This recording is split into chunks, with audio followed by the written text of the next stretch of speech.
del consejero de Sanidad sobre las medidas adoptadas para reforzar el número de unidades de cuidados intensivos en Canarias propuestos por el Gobierno del Estado para todas las comunidades autónomas dentro de las acciones de desescalada, a petición del Grupo Parlamentario de Nueva Canarias. Señor presidente, señorías, señor consejero, cuando hablamos del COVID todavía estamos hablando de una realidad cambiante. Estamos en una situación de espejismo delante esta realidad porque desde luego no estamos ni de lejos ante una normalidad.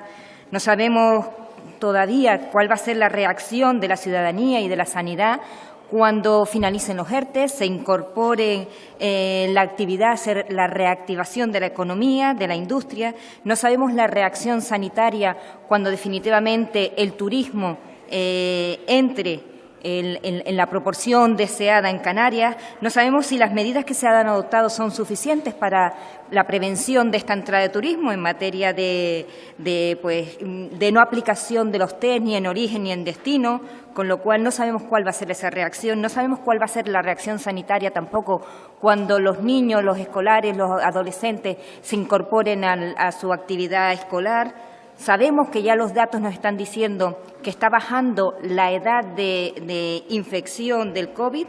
Antes eran personas mayores, paulatinamente la edad de infectados está descendiendo, con lo cual eso significa que hay ciertas generaciones que no están actuando con la previsión que desearíamos. Tampoco sabemos en materia sanitaria cómo actuaremos o cómo va a actuar la inmigración, si seguiremos sufriendo no solo esta lacra social, que indudablemente es una lacra tremenda, sino si la repercusión sanitaria que el problema de la inmigración repercutirá en la sanidad canaria. Está claro que, como decía, es un espejismo y solo veremos la realidad cuando la vacuna o cuando una medicación retrovírica pues nos dé la solución. En Canarias, como en el resto de España, el virus sigue y en Canarias el beneficio es que tenemos hemos tenido un bajo número de contagios, pero por contra la inmunidad también es menor. La Administración es la que tiene que marcar la senda de la seguridad, pero desde luego los ciudadanos son los que tienen la mayor responsabilidad. Por eso la comparecencia viene motivada para que nos aporte una serie de datos que yo creo que podría tranquilizar a la ciudadanía. Sabemos que en el periodo de desescalada se publicó la Orden 399/2020, por la que se flexibilizaban las restricciones en el ámbito nacional. Se flexibilizaban para la transición de lo que sería la nueva normalidad y se marcaban una serie de pautas para la desescalada. Según esta orden de desescalada, la función de cada comunidad autónoma, cada territorio, porque Canarias se entendió al final como un territorio no de forma insular, sino en su conjunto, pues cada territorio tendría que mostrar las cartas de cómo actuaría en caso de un posible rebrote y cómo se determinaría la cogobernanza en materia sanitaria. Está claro que no se trata de un trámite burocrático, no se podría improvisar, se trata de una orden estricta en la que te ponía dos requisitos para esta nueva normalidad. Uno, que los territorios tuvieran acceso o capacidad para instalar en el periodo de 5 días 1,5 o 2 camas de UCI por cada 10.000 habitantes. Otro requisito es que entre las 37 y 40 camas en el mismo periodo, es decir, en estos 5 días, de cama de críticos por cada 10.000 habitantes. Además, exigía otra serie de trámites, es decir, la permanente comunicación de los casos activos, capacidad de control, de aislamiento, identificación, etcétera, etcétera. Lo que está claro es que con esta situación quedó demostrado que hay países de Europa que triplican el número de camas en España. Alemania, por ejemplo, triplica el número de camas de España. Y también quedó claro que no solo en la sanidad pública, también la privada, en España en general, es un punto débil el tema de las camas de UCI. Como decía, esta comparecencia va centrada en este apartado específico, este cumplimiento específico de la Orden 399, en la que, según de forma genérica, tenemos que tener en cuenta, si en Canarias tenemos 2,1 millones de habitantes, deberíamos tener acreditada una capacidad aproximada de 400 camas UCI y de 8.400 camas de agudos para soportar la carga de un posible rebrote. Habían unas unos estudios, bueno, más que estudios, unos números que se publicaban y decía que Canarias tenía unas 409 camas al iniciar la pandemia. No me coincide con los datos que se aportan en la página web de cada uno de los hospitales de Canarias. Quisiera que nos adelantara exactamente cuántas camas de hospitales tenemos, qué predisposición tenemos de camas de UCI con respiradores y sin respiradores para hacer camas UCI. Gracias, señora presidenta. Señorías, yo creo que en esta comparecencia el hilo común que nos une a todos los partidos es tener transparencia, saber datos exactos, saber qué previsiones tenemos ante una posible, indudablemente no deseada, un nuevo rebrote o una nueva situación incontrolada del virus. Por eso creo que más que política es una comparecencia técnica, es decir, sabemos qué población tenemos, el porcentaje también tendremos que tener previsto, aunque no lo tenía la orden, sino la ciudadanía que está, digamos, empadronada, que está reconocida en Canarias, pero es verdad que tenemos que tener en cuenta también el aumento poblacional que supone el turismo en Canarias, pero también es verdad que Canarias está valorando la propuesta de la orden dentro de su máximo, es decir, la orden nos estipula entre 1,5 y 2 camas de UCI por cada 10.000 habitantes. Y el Gobierno de Canarias siempre ha ido a lo máximo, cuando podía haber ido perfectamente a lo mínimo o haber estado en mitad de esa proporción. No obstante, creo que, como decía, son unos datos que creo que tenemos que trasladar a la ciudadanía porque el discurso está en la calle. Hablamos de que Canarias, quería que nos confirmase este dato, cuenta con 580 respiradores. 580 respiradores que no por ello significan que estén en los hospitales. Quisiera saber y que nos confirmase ese dato.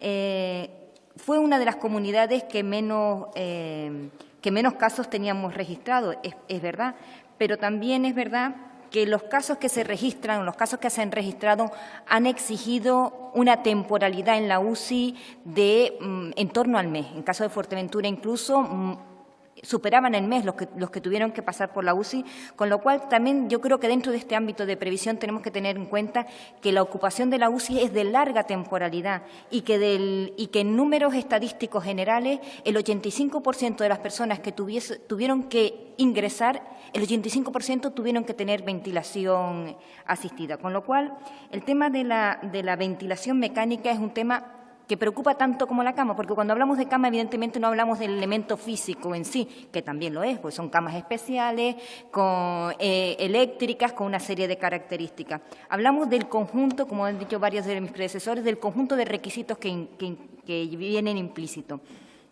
Los profesionales de la UCI han elaborado un plan de requerimientos mínimos de equipos de ventilación mecánica invasiva, porque parece que ha sido lo que más ha preocupado durante este periodo que tuvimos casi de improvisación, en el que se hablaba incluso de máscaras, no sé si lo recuerdan, de máscaras de submarinismo, de empresas que se readaptaban para buscar ventiladores por cualquier lado, y eso fue un poco la sensación de inseguridad que angustiaba, por decirlo de alguna manera, a la ciudadanía. Entonces, en este impasse que tenemos ahora de reflexión, pues los equipos, los profesionales nos advierten pues que tenemos que tener en cuenta una serie de condiciones de estos equipos de ventilación y que que no podemos tratarlo de la misma manera que se trató durante el proceso de pandemia, en los que efectivamente se emplearon ventiladores que estaban destinados a anestesia, respiradores que eran de traslado, respiradores de ventilación mecánica domiciliarios que redactaron. Entonces, lo que un poco se pide ahora es que ya no estamos en situación de improvisar, que dentro de este nuevo panorama estos requisitos mínimos de ventilación sean unos requisitos para que los ventiladores se adapten a los distintos tamaños, que sirvan para los distintos patrones de ventilación, que se puedan modificar la frecuencia respiratoria, es decir, toda una serie de características técnicas que no tienen todos los respiradores y que sí hacen mucho hincapié, como decía, este plan de requerimientos mínimos que hacen los profesionales de la UCI. Como decía, nos ponía un ejemplo muy claro en este informe. Los ventiladores para anestesia son ventiladores que fueron diseñados originariamente para una ventilación de pulmones sanos.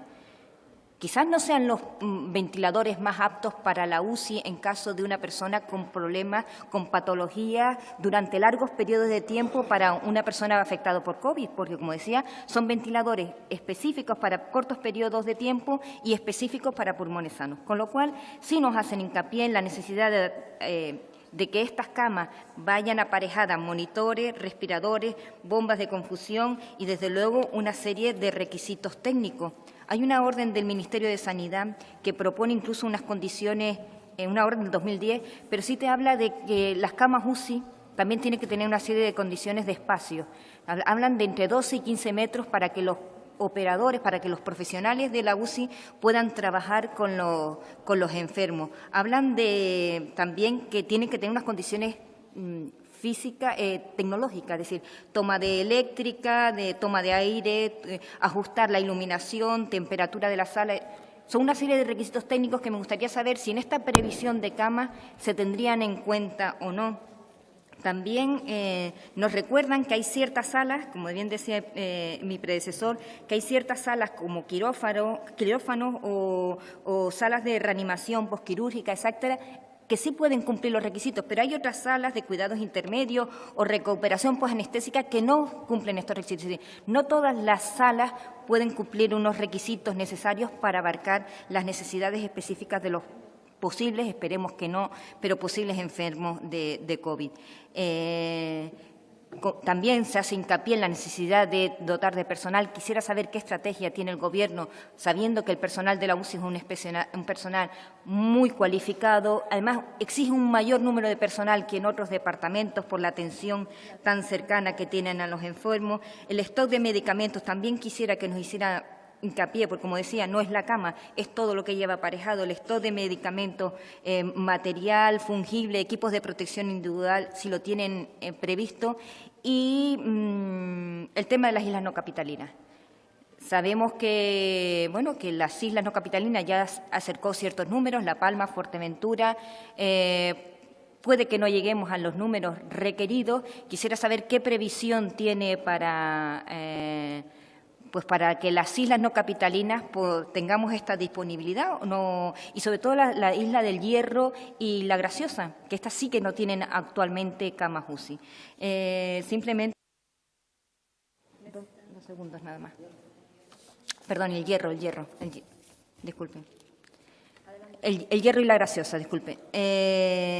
Pues quisiera saber, en definitiva, la estrategia, la previsión, que desde luego que la tenemos, usted bien la ha dicho, para dar tranquilidad a la ciudadanía, porque, como decía antes, todavía no sabemos, tenemos unos meses de incertidumbre, todavía el espectro de la normalidad es muy volátil, todavía no estamos ante esa situación y sí centrarnos en el tema de las camas UCI, porque yo creo que el debate de las camas de críticos creo que exige otro debate aparte, porque es otro de los requisitos, y por eso especifiqué en la comparecencia este tema en concreto. Muchísimas gracias.